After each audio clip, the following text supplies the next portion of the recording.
right. Hey, everyone, we're back. I'm here with Paul. And, there's a few things that we wanted to discuss this week. Disclosure news is building slowly but steadily. And there's a lot of people also now, one of the things that we think is going to happen as disclosure enters the public sphere in a big way is that maybe more people are going to start to, it's going to jog some memories. Either people that remember things but never really wanted to come out and say it, or maybe people that, it starts to they might start to remember experiences that they've had themselves. So we want to talk today a little bit about some of the types of experiences that people relate and that people discuss as having happened to them, because some of them are, very, a little bit difficult to process. And when you hear about it, it doesn't sound very, very pleasant. And there's certainly a lot of unpleasant experiences out there. So, Paul, maybe you want to, just open up and give us an idea then of one thing that we've seen recently is the discussion of especially women having had pregnancies, having it appears the fetus taken, maybe later on seeing a child, being taken onto a craft and seeing a baby, being told it's their baby. What is going on there? What's that all about? Okay, so firstly, contact is a vast range of contact. We've got contact from physical contact where you're taken on board craft. Other people are being contacted etherically via the astral. Other people are getting telepathic downloads. Other people are getting sort of imagery or symbols or signs and whatever. And it's really important to not believe everything that you're told, right? It's really important to remain skeptical, because ultimately you could just be getting told anything by spirits, or you could be getting told anything by nefarious entities or reptilians or whatever. So in the end, it's okay to have the information, but at some point you've got to try to verify it. Now, with the whole contact situation, and this whole conversation with us stems from a documentary series that we both watched called Extraordinary Deceiving, I believe. And that documentary discussed people that have, they were great to listen to, the amount of information that they had, the way you could see they were physically affected by their contact. They had genetic material taken, they had children, and all the rest of it. And the interesting thing is that, I've experienced this as well. And so when people go, I had material taken from my body, and then I was introduced to a child, generally those sorts of processes are taking place. And what they're doing is they link the parent to the child, even though the child won't look human or may not look human or has variations to being human. They do this a lot, and you'll notice that the children generally, they're not living on this planet either, so they'll all be living somewhere else. It's hard to understand why they're doing this, but the Zetas have specifically talked about it, and they've said that their hope is that they can create civilizations on other planets because they're concerned about our behavior as humans and the way that we act towards each other. And so from their perspective, they're creating races. Now, they're doing what the Anunnaki are doing as well. The Anunnaki is definitely seeding planets and, creating civilizations as well. And they're still doing it today. It doesn't mean just because they created humanity and then stopped, they never have, they never will. So yeah, it's happening. Now, a lot of other times, you'd have to ask yourself, well, was there any corresponding physical interaction with a being where something was taken from you, like an egg or whatever, and genetic material, and then suddenly you were pregnant, right? And then after a week or people need to watch the documentary themselves, but after a week or a month or a couple of months, next thing they're not. And they go, well, hang on, what happened? What's going on here? And, I've experienced this with, not me, my wife experienced it as well. And the thing is, we got to go meet the child, and it was really interesting, the whole process. But we were asked permission if the Zetas could do, and we said yes, they could. And so we were very much on board with the child as well. So could there be a scenario where, some people are having this happen and it's a Zeta, and that's generally a positive thing, even if you don't understand it, because Yeah, it's also possible that you give permission on, like, at below the conscious level, and you may not be aware of it in your waking yeah, state, right? Isn't that's something that could happen? But also there could be people that are having other races, like the abductors, like the race that branched off from the Zetas and has a negative orientation. They're doing the same thing from what we understand. They're trying to create, a new race for themselves. So some people could be having, it could be a more positive scenario, and some people could be getting pretty negative contact as well. So that is another possible confusion. 100%. And that was extremely well documented in the documentary that we were talking about, The Seeding. It's on YouTube and it's free to watch. That some people explained that they had really negative experiences with beings, and I can't relate to that at all. I mean, I've not had those experiences, but I know that just from general interactions with beings, generally on day-to-day basis, yeah, that stuff happens. And these poor people, people, what you're talking about, we talk about disclosure, and everybody's really excited about seeing orbs flying around or craft or whatever. They don't realize, there's such a vast range of races and types of races. We are in for the fight of our lives, I want to say, from a civilization. We have to work out who can we trust.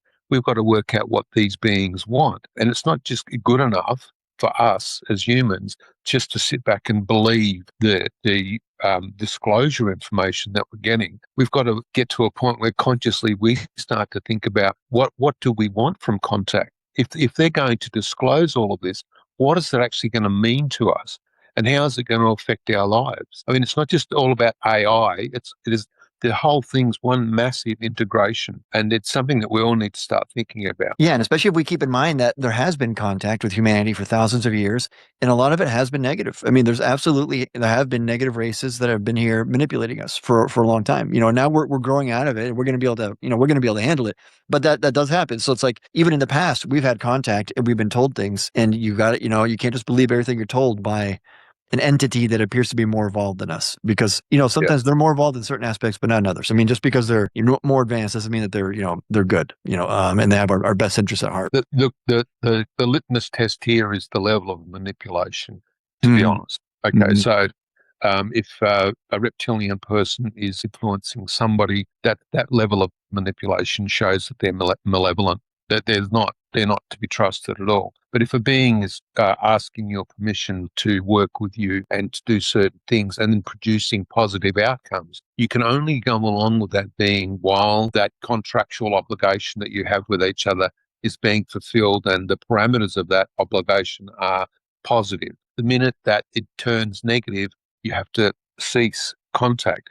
But a lot of people, what they do is they have a very negative experience, and I'm not going to name those people. Some of them are public figures. They have negative experiences, and then somehow they turn it around and create relationship with these beings, and then they start getting all this information from those beings, and a lot of it's actually just made up. It's just they're being told exactly what they want to hear, and it makes them feel very special and all this stuff. This relationship that we have with beings, it's got to be more mature. We've Hmm. got to step forward and go, okay, look, this is like a contractual obligation we have with each other.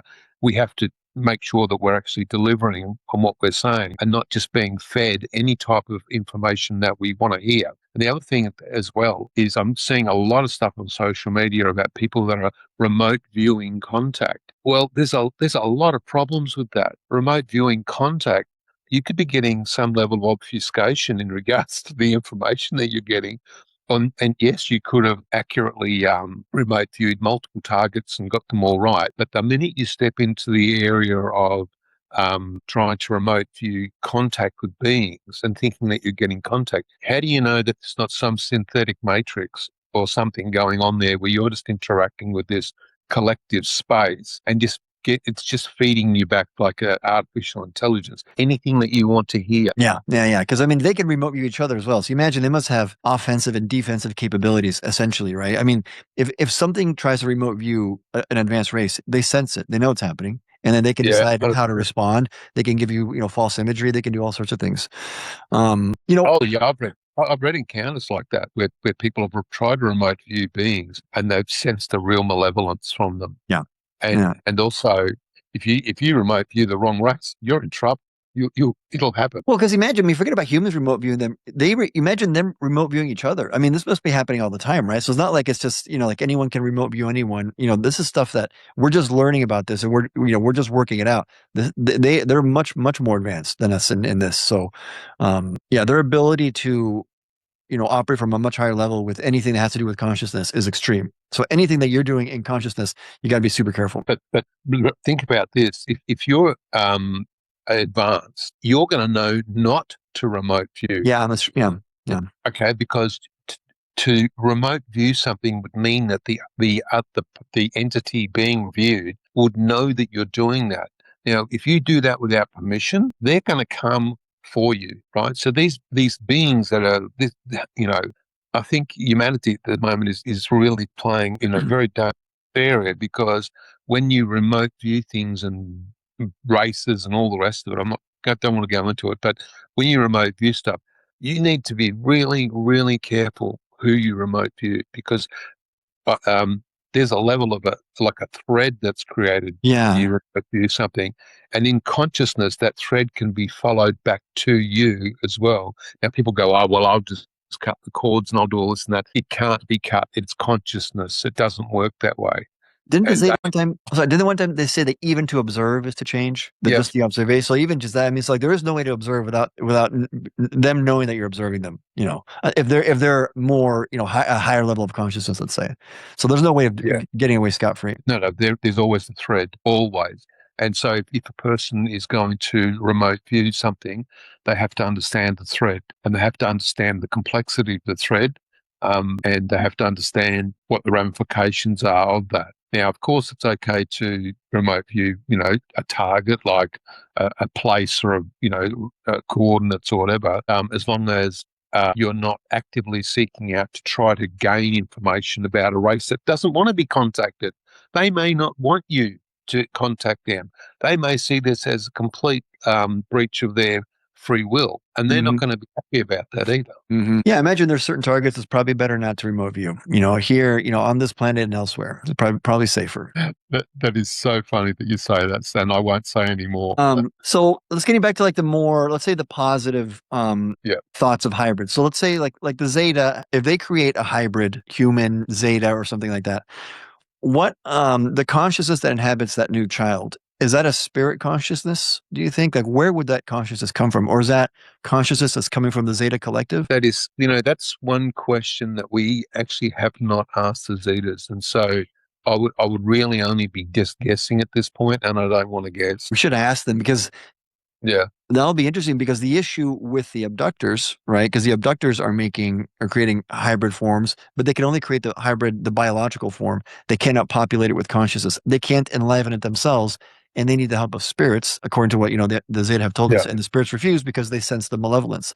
So it's yeah. interesting if there's some positive hybridization going on, how that relationship. How does that work? And it seems like there would have to be some acceptance or some working together with the spirits. Seems like I don't know, Well, maybe not. what happens when the child's created is that it's actively using the cellular genetic material from the mother and father that are humans. There's consciousness related to that, Hmm. right?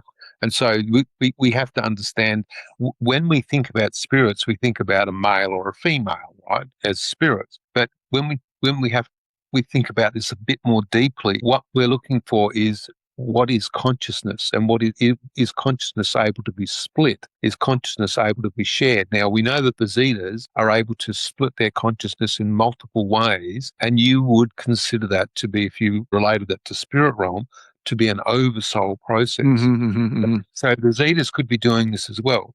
But when we look at the hybrid, the child has got genetic material that's extraterrestrial. And so there's extraterrestrial consciousness associated with the child as well. Gonna get So confusing. No, it's getting. Listen, this is when real disclosure happens. We start getting into these kinds of details. Like, okay, there's been hybridization. Okay, like what's going on? Explain to us. First of all, where are they? What what are they like? It's gonna get really confusing. It's gonna be interesting though. I think that there's going to be, like, people are talking about, the job losses through AI and all this sorts of stuff. I think that we need to segue onto a completely different path, and it's going to be uh, jobs based in consciousness. Consciousness. Yeah, yeah. That's what I've been telling people. Yeah. Yeah, jobs based in consciousness. Yeah. What do we do as a race? How do we develop? What is this about? How do we leave our bodies without using any substances? What abilities will we have? What can we learn? How do we interact with other beings? And I Yeah. think the whole uh, belief system based around money and materialism is just going to completely fail at Yeah. that point. Yeah.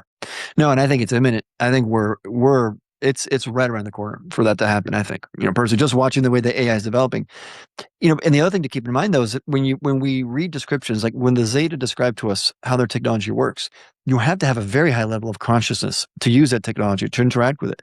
So even for us, let's say that we have the AI singularity and it starts developing really interesting and very advanced technologies, you're going to be left behind unless you're pushing your consciousness forward and reaching higher levels, because that technology, if we start to go on the path like what the Zeta have, you have to have a high level of consciousness yourself to work with and understand the technology. So I think you're totally right. The focus is going to be on the development of consciousness, and that's going to be the focus for all of humanity, which I think is going to be really good. We're not going to have jobs the way that we've thought about them. That's all going to disappear. But it's not that we're going to have. I think what people are worried about when I talk to people, friends and, whatever, the parents from, kids' schools and all that kind of stuff, it's, well, what are people going to do? What's everyone going to do? And I just say, guys, we're going to be plenty busy. It's a big universe. We're going to be very, very busy, but it's not going to be, no more accounting, no more like marketing emails, none of that nonsense. We're going to be doing other stuff. It's going to be much better. In the interim, it's a mess.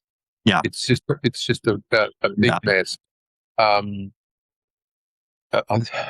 don't think that there's been enough thought put into the conversations that are being had. People are just looking at the coloured lights in the sky and they're dazzled by them. But that's not contact. Contact's going to require mature, sensible, structured conversations. Yeah, and then in contact with which races too. I mean, because it looks like we can see contact in the historical past, like thousands of years ago. There's been contact in the recent past, in the past decades, and it doesn't look like it's been very positive. Some of these races. So when we get into the first races show up, we're gonna have to be careful as well. Which races are they? I think if you've seen it yourself, where they had the doorstop press meetings with Grush and all the rest of them, and at some point they were discussing the fact that there were 4 races. Now that's a pretty big statement. And when you think about the races that they mentioned, well, some of those races actually, we shouldn't even be aligned with those races at all. Yeah. So I don't know what they're doing on this planet or what they're doing controlling different aspects of the planet as well. But they need to be gotten rid of. Yeah, and some of these races, from everything that we've seen and heard, they specialize in deception. So okay, they're just going to kick the deception into a different, up a gear. It's like, oh, okay, the humans broadly know about other races. Okay, how are we going to deceive them now? So yeah, I think it's going to be. I said, if you look at AI, I think that we're right on the verge. I was messing around with some of this. I mean, I think we're going to start seeing, the white collar AI apocalypse. I think it's coming. I think it's coming really, really quickly. And then the blue collar, not that far off.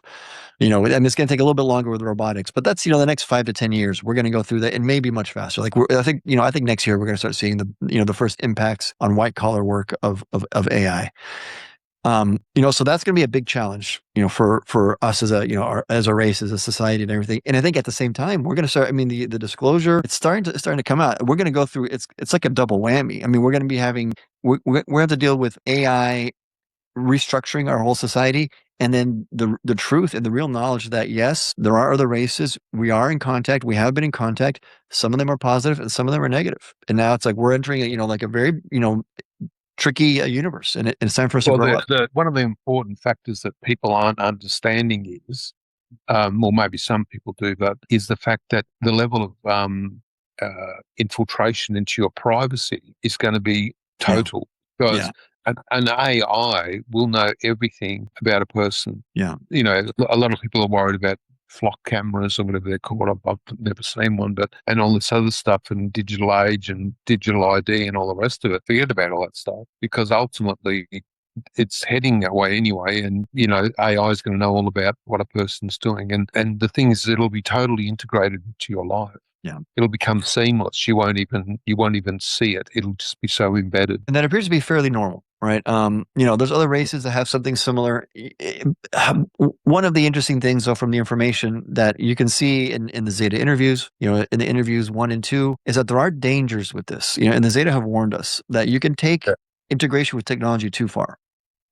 There's Oh, there 100%. good uses of technology, bad uses of technology, and it's going to be a balancing act. And it sounds like, especially, maybe once AI really starts to hit, some people are going to become really, really excited. Oh, you can do this, you can do that.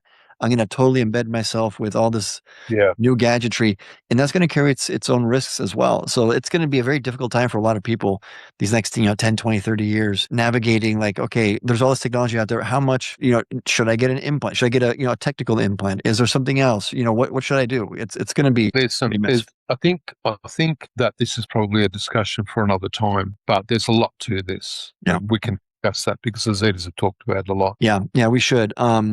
Maybe then, let's see. Maybe we should wrap it up for this one then. Yep. It's exciting times. I was just seeing in the news. I don't know if you saw, like, all those direct appeals to the government, to the White House, basically, from whistleblowers like Dave Grush and a few others, saying, "Hey, please release me from my security obligations so I can Yeah. tell everyone what I've seen." Yeah. It's like steady pressure. I know a lot of people are very skeptical and cynical. And I understand that, but when this is like turning around an aircraft carrier. It's going to take a while.